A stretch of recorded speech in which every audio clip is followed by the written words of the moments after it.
नेत्रं येन व्याभारते पूर्णं प्रज्वलते ज्ञानमयः प्रदीपः प्रपन्नपारिजाताय स्तोत्रत्रयीपाणिनये ज्ञानमुद्रां कृष्णाय गीतामृतये नमः। अखण्डमण्डलाकारं व्याप्तं येन चराचरं तत्पदं दर्शितं येन तस्मै श्रीगुरुवे नमः। वसुदेवसुतं देवं तच्चारुवर्धनं देवकी परमानन्दं कृष्णं वन्दे जगद्गुरुं श्रीकृष्णं वन्दे जगद्गुरुं।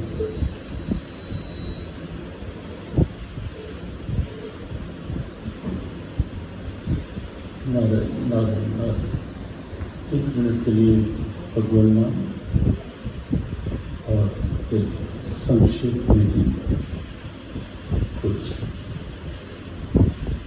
भगवद गीता के प्रेरणा सूत्र। श्री कृष्ण गोविंद हरे मुरारे, हे नाथ नारायण वासुदेव। श्री कृष्ण गोविंद हरे मुरारे, हे नाथ नारायण वासुदेव। श्री कृष्ण गोविंद हरे मुरारे, हे नाथ नारायण वासुदेव। श्री कृष्ण गोविंद हरे मुरारे, हे नाथ नारायण वासुदेव। गीता पढ़े और गीता पढ़ाए, गीता पढ़े और गीता पढ़ाए। आप जगें औरों को जगाएं, आप जगें औरों को जगाएं। गीता पढ़ें और गीता पढ़ाएं, गीता पढ़ें और गीता पढ़ाएं। आप हंसें औरों को हंसाएं, आप गीता तो जीवन का गीत बनाए, गीता तो जीवन का गीत बनाए। हे नाथ नारायण वासुदेव, हे नाथ नारायण वासुदेव। श्री कृष्ण गोविंद हरे मुरारे, हे नाथ नारायण वासुदेव। श्री कृष्ण गोविंद हरे मुरारे, हे नाथ नारायण वासुदेव। हे नाथ नारायण वासुदेव, हे नाथ नारायण वासुदेव।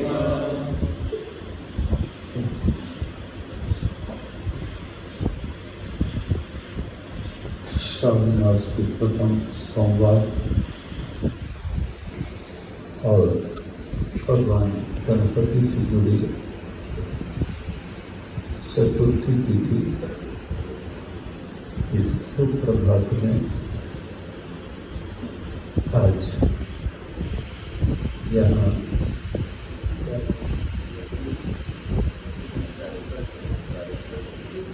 ओंकारेश्वर इंटर कॉलेज के सभागार में, जहाँ चारों ओर हम देख रहे हैं, पीछे आगे दाएं बाएं अनेक ऐसे श्रेष्ठ व्यक्तित्व प्रेरणा देते हुए दिख रहे हैं कि मनुष्य जीवन को किस सार्थकता के साथ जीकर जीवन को एक शाश्वत प्रेरणा बनाया जा सकता है। सब वंदनीय श्रेष्ठ जन महापुरुष सबको वंदन। भगवद गीता को लेकर आज कुछ चिंतन गोष्ठी, कुछ चिंतन हमारे सामने आएगी। भगवद गीता पर जितना भी बोला जाए फिर भी ये नहीं कहा जा सकेगा कि गीता पूर्ण हो गई। भगवद गीता पर जितना भी लिखा जाएगा ये नहीं कहा जा सकेगा कि भगवद गीता पूर्ण लिखी गई। भगवद गीता का पाठ जितना भी कर लिया जाए, करवा लिया जाए, ये निश्चित नहीं कहा जा सकेगा कि अब मैंने बहुत कर लिया, बहुत हो गया, बहुत कर लिया। भगवद गीता पर जितना कार्य भी कर लिया जाए तो भी ये नहीं कहा जा सकेगा कि अब बहुत कुछ हो गया और सब हो गया। अथाह सागर है, सागर की धारा पाई नहीं जा सकती। आकार बहुत छोटा शास्त्र है गीता, केवल 18 अध्याय ही और कुल मिला के 700 मंत्र, 700 श्लोक। वैसे हम सब जानते हैं कि हमारा वाङ्मय कितना व्यापक है, कितना बृहद है, कितना समृद्ध है। वेद हो, पुराण हो, रामायण का कोई भी प्रारूप हो, महाभारत ग्रंथ हो या जो भी ग्रंथ, सब गुरु ग्रंथ साहब, सब ग्रंथ पूरे बृहद आकार में। भगवद गीता सार तत्व है। या यूं कहो कि दूध के बहुत बड़े पात्र पर आई हुई मलाई, या और आगे कहो कि दूध में से निकला हुआ नवनीत है।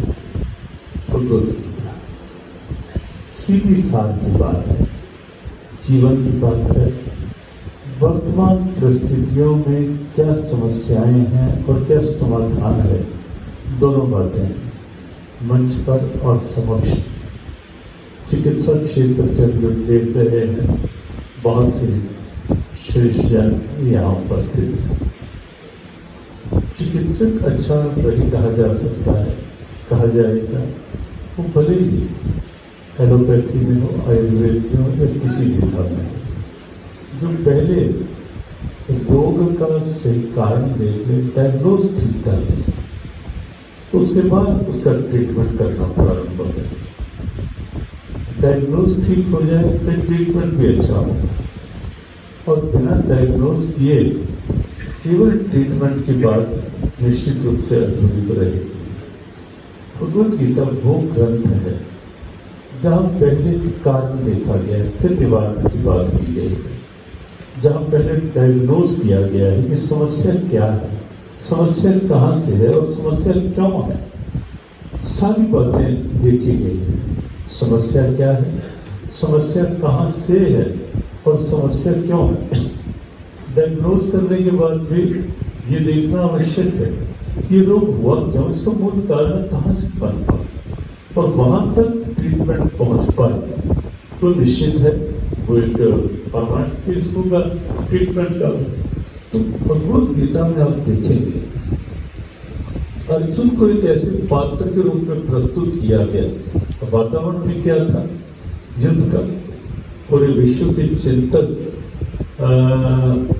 बहुत चकित हैं आज तक में कि युद्ध भूमि, कोलाहलपूर्ण वातावरण, अशांत वातावरण और उसमें शांति का गीत गाया जा रहा है। और हम तो आज तक भी गाते चले आ रहे हैं कि जहाँ के सैनिक समर भूमि में गाया करते गीता, आज तक भी हम ऐसे गीत गा रहे हैं। तो विश्व के चिंतक चकित हैं अशांत वातावरण में शांति का गीत, दुर्भावनाओं से भरे वातावरण में सद्भावना का संगीत लिया जा रहा है वहां, ऐसी स्थिति। लेकिन वस्तुतः आवश्यकता भी इसी बात की। हाँ, एक अपना ले लें चित्र जो लेना, आवश्यकता भी इसी बात की। आप समझ सकते हैं ना कि भोजन की आवश्यकता तो वही होगी ना जहाँ भूख लगी हुई हो। महत्ता भी तभी प्रकट होगी। भूख लगी है तो भी तो आगे रखे भोजन की महत्ता भी, आवश्यकता भी दोनों अनुभव होगी। शांति की आवश्यकता भी वही तो अनुभव होगी ना जहां अशांति होगी, जहां दुर्भावनाएं होंगी, वही तो लगेगा ना कि सद्भावना की आवश्यकता है। एपीजे अब्दुल कलाम भारत के पूर्व राष्ट्रपति, श्रीमद् भगवद गीता के नियमित अध्येता, उन्होंने अपने नालंदा विश्वविद्यालय के अंतिम उद्बोधन में एक बात कही थी, वो आप भूल भी सकते हैं, गूगल से आजकल सब मिल जाता है। उन्होंने कहा था कि विश्व को यदि शांति की आवश्यकता पड़ेगी, शांति और सद्भाव दोनों शब्द उन्होंने लगाए, तो उसका सूत्रपात यदि कहीं से होगा तो भगवद गीता से होगा। सूत्रपात भगवद गीता करेंगे। तो एक ऐसे वातावरण में उपदेश दिया गया। उसे एक और कारण भी लगता है कि यदि उससे पूर्व का समय देखें तो ऐसा लगने लग गया था कि ज्ञान को ये मान लिया गया था कि ज्ञान किसी एकांतिक स्थान पर अनुभव किया जाने वाला सत्य है। सत्यम ज्ञानमनंतम ब्रह्म, केवल एकांतिक स्थल में, शांत स्थल में। लेकिन भगवान कृष्ण ज्ञान की उस दिव्यता को हिमालय के उत्तम शिखरों से नीचे उतार कर लाए, संघर्षों की धरा पर, कंदराओं से बाहर खींच कर लाए कि ज्ञान की पूर्णता, ज्ञान की उपयोगिता केवल कंदरा में बैठकर व्यक्तिगत रूप में अनुभव की जा सकती है, लेकिन ज्ञान की आवश्यकता केवल वहीं तक पूरी नहीं होगी, और इसलिए कंदराओं से बाहर खींचकर खुले आकाश के नीचे लाए ज्ञान। बीहड़ वन हमारे पुरातन ऋषियों की साधना की केंद्र, बिना किसी चिंता के कि कैसे हिंसक प्राणी, और लेकिन हमारे ऋषियों में तो ये क्षमता भी देखी गई थी कि वहां उनकी शांति, उनकी शांत अवस्था के आगे बीहड़ वन के हिंसक जानवर भी आकर आराम से बैठ जाया करते थे। ये भारत तक और रहा, लेकिन तो भी भगवान कृष्ण बीहड़ वन में से ज्ञान को बाहर निकाल कर लाए और ऐसे वातावरण में लाए जहां लगा कि ज्ञान जब तक इस वातावरण में नहीं आएगा तो कैसे पता चलेगा कि ज्ञान की पूर्णता क्या है। तो वो मंदिर है, आश्रम है, वो अध्यात्म के केंद्र हैं, होने भी चाहिए, बने भी रहे।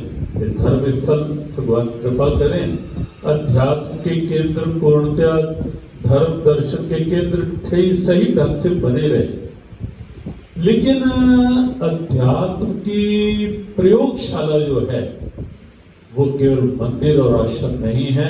अध्यात्म की प्रयोगशाला तो व्यवहार है।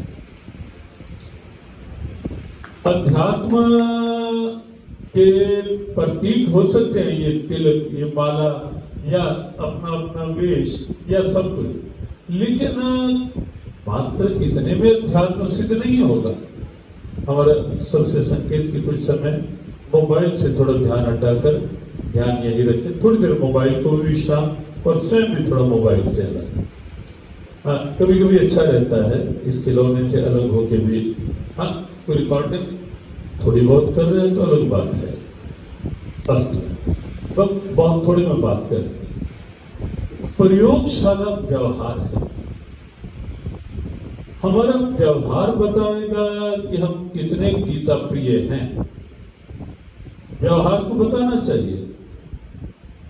चिंतक जी ने अपने प्रारंभिक उद्बोधन में जो बात कही, हमें एक ऐसे संक्षिप्त सारगर्भित था उद्बोधन, फिर जो एक बात आपने कही कि अब समय है कि कुछ लोग ऐसे निकलने चाहिए और उनके अंदर गीता बोलनी चाहिए, उनका व्यवहार बोलना चाहिए। तो ये बात बिल्कुल निश्चित है। Action speaks higher than words. शब्दों की अपेक्षा कर्म कहीं अधिक बोलते हैं, बिना बोले बोलते हैं कर्म, और आज आवश्यकता उसी की। Example is better than precept. उपदेश की अपेक्षा उदाहरण प्रस्तुत करने का समय है आज, कि केवल उपदेश नहीं, केवल मंचीय उद्बोधन नहीं, उदाहरण सामने आए। और गीता वो उदाहरण देने वाला ग्रंथ है। कई प्रसंग आप गीता जी में देखेंगे, यद यद आचरते श्रेष्ठ तत्तदेव वित्रो जना। और इस श्लोक को ध्यान से आप देखेंगे, बहुत से चिंतक बैठे हैं, अमरनाथ जी सामने बैठे हैं, मंच पर तो सब है ही हैं। यहाँ देखें, शब्द द्रोण जी जो लगाया गीता उपदेष्टा ने, वो लगाया यद यद आचरति श्रेष्ठस। ये नहीं कहा कि यद यद वदति श्रेष्ठस, ये नहीं कहा कि यद यद उपदेश्यति श्रेष्ठस, कि श्रेष्ठ जन जो उपदेश देता है वही अनुकरण करने योग्य है। यह जो बोल रहा है, क्या कहा, यद यद आचरति श्रेष्ठस। और इसमें से एक अर्थ यह भी निकलता है कि श्रेष्ठ पुरुष की जो श्रेष्ठता है वो केवल उसके बाहर के लक्षणों से नहीं है, श्रेष्ठ पुरुष की श्रेष्ठता उसके आचरण से। और मेरे भारत में तो कभी भी कोई इसे अन्यथा ना ले, मेरे भारत में कभी भी श्रेष्ठता की कसौटी ना धन रहा है, ना ऊंचे पद रहे हैं, ना बाहर का सौंदर्य रहा है, ना बाहर का ऐश्वर्य रहा है, कभी नहीं रहा। अपने यहाँ अष्टावक्र विद्वानों में श्रेष्ठ पूजित माने गए हैं, वो हम सब जानते हैं।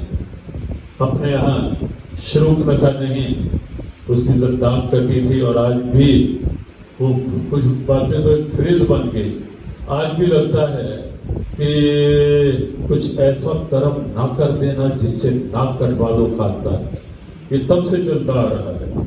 ये शूर्पणखा की नाक कटने से लेकर ही ये वाक्य चलता आ रहा है कि ऐसा कोई कर्म ना हो जिससे समाज में हमारी नाक कट जाए। चलता होता है या नहीं होता? तो राजघराने की थी शूर्पणखा, तो क्या हुआ, नाक कटवा बैठी। लेकिन शबरी भगवान के सामने खड़ा करके एक शाश्वत प्रेरणा बन जाती है भाव की उससे। तो यद यद आचरति श्रेष्ठ। आज समय है कि कुछ लोग हम ऐसे दिखे व्यवहार में गीता को लाए। एक एक शब्द गीता का व्यवहारिक प्रेरणा है। कर्म की दृष्टि से देखें तो गीता का सीधा सूत्र है कि आसक्ति नहीं, फल की इच्छा नहीं, अहंता ममता फल इच्छा। श्लोक उनके केवल 7 तत्व बताया जा रहा है। अहंता ममता फल इच्छा, इन 3 का त्याग करके कर्म करो। उलझ कर कर्म नहीं करो। अहम रख कर करोगे, मैं कर रहा हूं, मैंने ये किया, मैं ना करता तो देखता कैसे हो जाता। वो भले ही लौकिक कार्य हो या कोई पारमार्थिक कार्य हो। और इसीलिए भगवान ने जब नवें अध्याय के 27वें श्लोक में एक एक शब्द में श्री कृष्ण की जागरूकता दे, अद्भुत जागरूकता आप देखिए, अद्भुत जागरूकता। वहां यत्करोषि कहा,